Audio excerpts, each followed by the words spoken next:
While I was working on it, I decided to do one more thing to my flap handle. I've got big legs.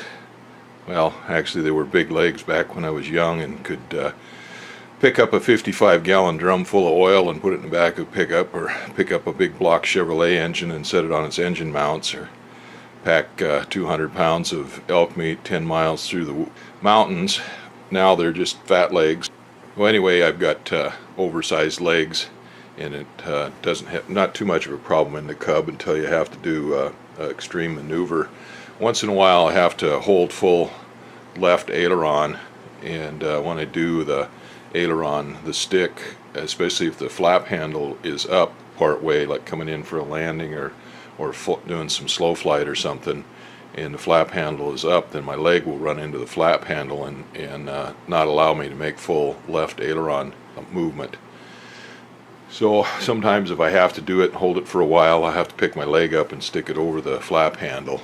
And I thought the modification on this wide body airplane, where we put 2 inches in here to fill in this side, this flap handle, and push it over, would solve that problem. But as I found out when we started putting it in, that didn't really work out the way I'd hoped. So the flap handle winds up being out in the same position next to the seat, which will still have the same problem.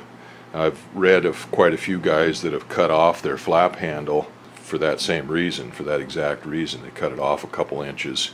So I cut the flap handle off, and I cut it down just to the bottom where these screw holes were. These screw holes, there's a spring there that for this actuator lever, this rod that goes up and down, it holds it up and holds this toggle in against that little ratchet. The spring fits up in there, and there's a washer in there, and these screws go in, and that's what that washer or that spring bottoms out on, and holds the spring up to apply pressure up on that. Anyway, I cut that off at the bottom of those spring holes and leveled that up, and I've drilled new holes in there the same distance down as the old ones were for the spring. So that should give me a little bit more clearance for my leg, and it shouldn't have any real effect on raising and lowering the flaps. I've heard of some guys say, well, if the flaps are hard to pull on it, but if you have a hard time pulling the flaps on it, you're trying to pull it on too high of an airspeed. So if you slow down to the slow airspeed and then pull the flaps on, then you're not pulling against as much pressure. But I've never had any problem with that. So this is the actuator rod. This is the button that you push down. It sticks out through the handle there, and you push down on it to release that toggle on that ratchet. And anyway, I had to cut that and weld it up, and I'm pretty sure this is just a piece of 1/8 inch mild steel welding rod. And I've taken everything down and sandblasted it again and cleaned out all of the dust and dirt and stuff like that got on from the welding, and I'm going to go ahead and take this stuff down now and powder coat it. This is the new pivot shaft here, and I'm debating right now whether I want to powder coat it on the inside or not. I probably should go ahead and do it. I got some nickel sulfates in the mail. It should be here today. It says it's here today. So I thought I would nickel plate that on the outside. It polishes up real nice. This is chromoly steel, and it polished up real pretty. I'll polish it up a little bit more, and I'm going to coat that with, I was going to powder coat it, but I think I'm going to go ahead and coat it with a nickel coating and see how that works out for corrosion resistance on that. I got my flap handle and all the parts all powder coated, and they look a lot better now. There's the push rod there. Now the end of that was aluminum, and I thought about taping that off and polishing it or something, but I just went ahead and cleaned it up and sandblasted it like the rest of it. So this will go together with new parts. Now the pivot shaft is still down there in the shop, and I went ahead and I got some nickel sulfate here, and I think I'm going to nickel plate that thing, at least the outside of it. I may still powder coat the inside of it. We'll see how it all turns out. I looked at buying the stuff from Caswell Plating, and they wanted $60 some plus a bunch of money for shipping. to send one of their kits, and basically all they have is a little bit of nickel sulfate. I don't know whether it's in solution or whether it's dry like this. And then they have a little wall wart, one of those little battery charger things you get for cell phones and stuff. You plug in the wall with alligator clips on it that you use for power, for the electrolysis, and a plastic mixing bucket and instructions. I found somebody that had a quart of it on sale for about mixed stuff for about the same price, and then I got to looking and figured I could get the dry stuff, the solid, the crystals, and mix it myself just as well. And some of the places had this for, so one place had it for £1 for $1,000 or something. Other places had it for 30, 40, 50 bucks for a few ounces to £1. I found this place there on eBay. I got £1 of it for, I don't know, 10 or 12 bucks or something like that. Anyway, I've got everything else I need. I've got wall warts up the yazoo from things that we've had we don't use anymore, and I got a battery charger that I can use, and I even have a power supply that I can use, so that's not a problem.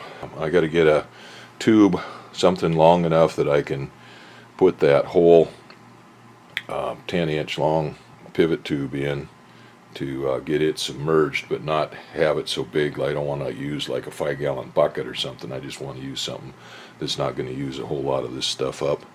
So we'll worry about that when we get to it. For now, the flap handle is all done here.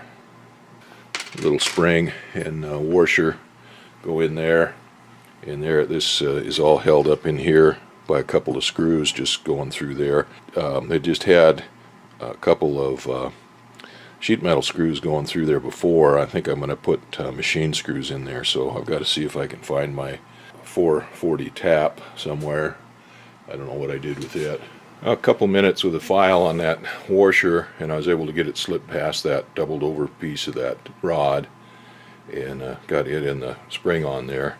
Now the spring and the washer, I didn't do anything with those. We got everything sandblasted here and powder coated, so it's pretty well protected, but the spring and the washer didn't do anything with.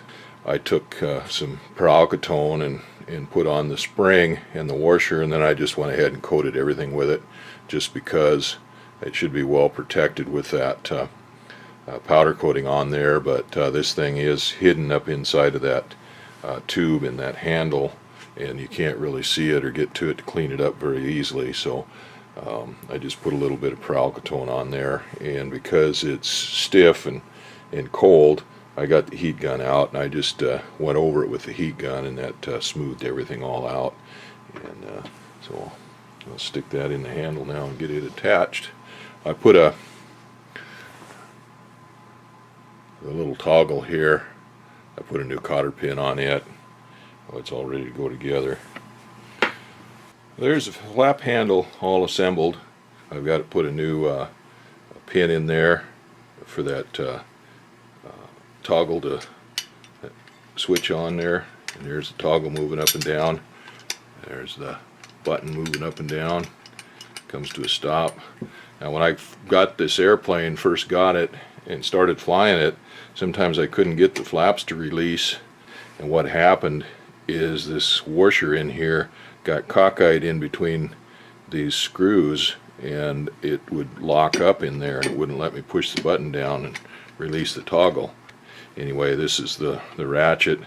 It slides back, and a lot of airplanes have been modified with another degree of flaps in there, but I find that just 2 is plenty for most things there. Now this piece bolts into the seat and pivots on it. So this is with the flaps down here. You pull them up, and that slides 1 notch. Then you pull the 2nd notch, and then that releases, and you can push them down, let them down, or up as the case may be. So, anyway, that looks pretty good. I think that'll work out just fine. My button's black, fits along with everything else in the airplane.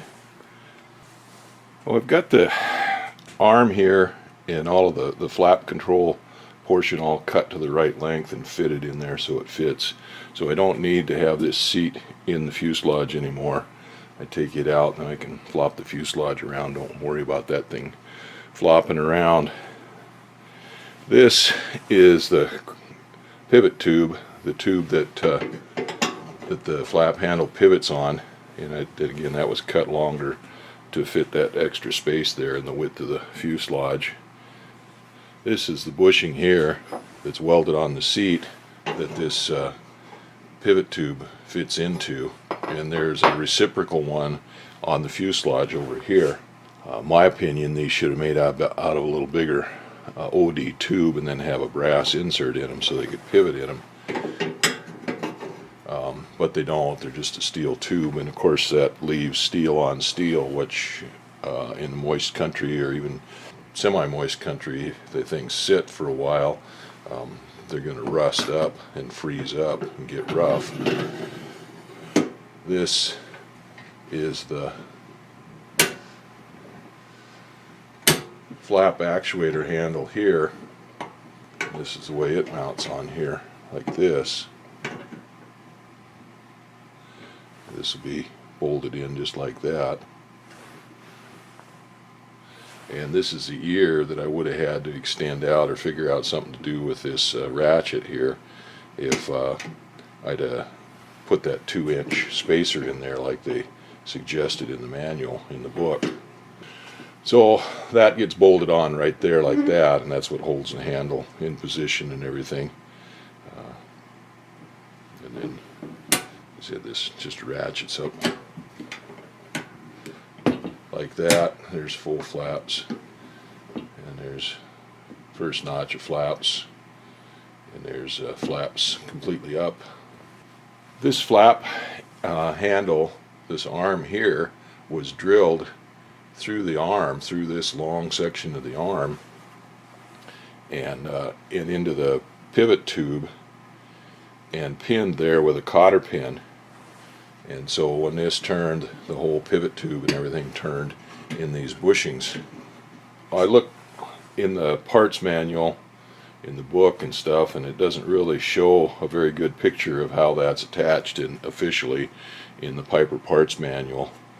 And I've looked online and looked for pictures and stuff. Well, Airframes Alaska, it was the airframe that I got, the maker of the airframe that I bought this airframe from. On theirs, I've got pictures of it, and they put a cotter pin, they drill this boss on this bushing right here on the seat and put the cotter pin in there. Like I said, this one was drilled out here in the middle here with a cotter pin through there, so this handle and the push rod tube, or the pivot tube, both turn together in these bushings. With this pinned right here into this bushing, then this whole assembly is going to pivot on this pivot tube. Oh, I don't know what's the best here. I need a hole in this to hold that on there somewhere, and having the just logically thinking, having the hole drilled out through here like it was before puts a cotter pin out here where it can snag on something, somebody's feet or something like that when they stick through. Now, normally on the airplanes, the rudder pedal for the back seat controls is right here, and that would keep your feet out of that. But of course I don't have the rudder pedals in the back seat on this airframe, so somebody's feet could stick up there. But just having that cotter pin out there where, you know, something can hang up on it, the farther out it is, the more chance of something hanging up, string or something like that hanging up on it. Ideally there'd never be anything in there to hang up on it, but conditions aren't always ideal, so also need some way to fix the tube here so that it doesn't slide in and out. Now, having it fixed here means that tube wouldn't move, but this would move a little bit. If I fix the pin in this handle itself, then everything can move back and forth just a little bit, although there's not a whole lot of movement in that thing. One of the things that is going to make it a little bit easier is I found some 3/32 long drill bits. I didn't know I had those. I wished I'd have Found those earlier because it made things a lot easier. There was a couple holes I drilled with an 1/8 inch aviation drill bit, a long bit, that I could have used the 3/32 on, and would have been better to have a smaller hole. But anyway, now I know I got them. That's one of the benefits of hunting around for a while looking for that 440 tap that I used to put these screws in with, as I found some things I didn't know I had.